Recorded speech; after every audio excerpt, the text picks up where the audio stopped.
প্রিয় দর্শক, আমাদের কথার আজকের বিষয় নাসিরনগরে হামলার ঘটনায় আইনশৃঙ্খলা বাহিনীর কোনো গাফিলতি ছিল না বললেন স্বরাষ্ট্রমন্ত্রী।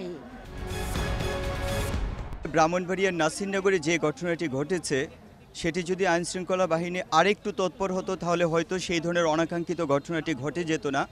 তবে আমি যেটুকু জেনেছি গতকালকেও কিন্তু 5 থেকে 7টি বাড়ি আগুন দিয়ে পেট্রোল ঢেলে আগুন দিয়ে পুড়িয়ে দিয়েছে। সেই ঘটনাটি থেকে কিন্তু নাসিরনগরে এখন যে বিগত 3-4 দিন আগের ঘটনা থেকে এখন আরও বেশি আতঙ্ক কিন্তু কাজ করছে। প্রশাসন যদি সোচ্চার থাকতো তাহলে এতগুলি মন্দির এতগুলি বাড়ি সহজে তারা গুড়িয়ে দিতে পারতো না।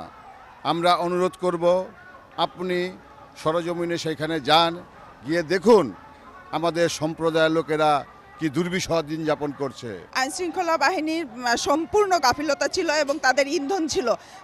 আগের দিন মানে মজলিস মিটিং থেকে উত্তেজনা ছড়িয়েছে, তখনও পুলিশ ছিল, কিন্তু যখন ঘটনা ঘটেছে পুলিশ সরে গেছে, নির্বিচারে ঘটনা ঘটতে গেছে। আইনশৃঙ্খলা রক্ষাকারী বাহিনীর কোনো মানে ছিল না, উদ্যোগ ছিল না থামানোর। তারপর স্থানীয় আওয়ামী লীগের সভাপতি, তারপরে মন্ত্রী মহোদয়, ওনারা কেউ কোনো ব্যবস্থা নেন নাই। মন্ত্রী মহোদয় আরও বলছেন এগুলি কাগজের বাড়াবাড়ি, সাংবাদিকরা বাড়াবাড়ি করছে এবং তিনি হিন্দুদের মালাউন বলে গালিগালাজ করছেন। ব্রাহ্মণবাড়িয়ার নাসিরনগরে যে ঘটনাটি ঘটেছে অত্যন্ত দুঃখজনক, বেদনাদায়ক। কারণ আজকে হিন্দুদের উপর করছে, কালকে মুসলমানের উপর ঘটতে কতক্ষণ। তারপর আমি মনে করি যে সবাই ঐক্যবদ্ধভাবে কাজ করলে এই কাজটা একবার সফলতা দেখা যাবে।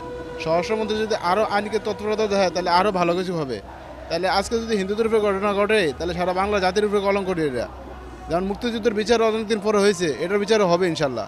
কারো মন্দির ভাঙবো, কারো গির্জা ভাঙবো, এই জন্য আমরা ৭১-এ যুদ্ধ করিনি, এই জন্য এই দেশটাকে স্বাধীন করিনি। তাই আমি মনে করি জননেত্রী শেখ হাসিনা যেভাবে গণতন্ত্র চর্চা করছে, এদেশের মানুষের মঙ্গল কামনা করছে, সাম্প্রদায়িকতার বিরুদ্ধে যেভাবে রুখে দাঁড়িয়েছে, আমরা চাই শেখ হাসিনার হাতকে শক্তিশালী করতে হলে যথাস্থানে যথা লোককে নিয়োজিত করতে হবে। সেক্ষেত্রে আরেকজন ফাটাকেষ্টর প্রয়োজন। দর্শক, এটিএন নিউজের নিয়মিত আয়োজন আমাদের কথার আজকের পর্ব এ পর্যন্তই।